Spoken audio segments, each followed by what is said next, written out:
Yes, my parents and my sister and I came to Washington for the famous, every summer kid has to do this sometime, visit to Washington.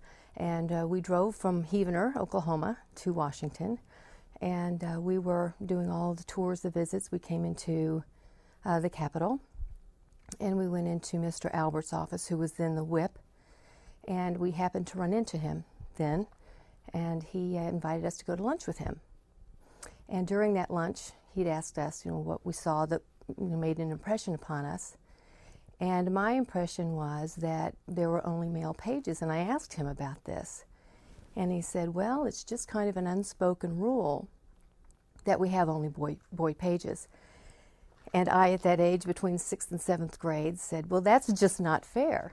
And so he said, well, maybe we can do something about that. So when I went back to school in the fall, I wrote letters to Mr. Albert, and wrote letters to Mr. Albert, and wrote letters to Mr. Albert for many years.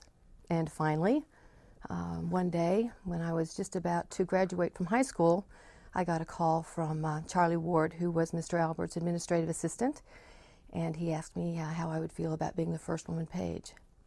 Well, needless to say, I was finally ecstatic about this, and I said, well, I'll have to ask my parents first. And he said, well, Mr. Albert's already spoken to your parents, and it's okay with them. So I said, absolutely. So that's how it began.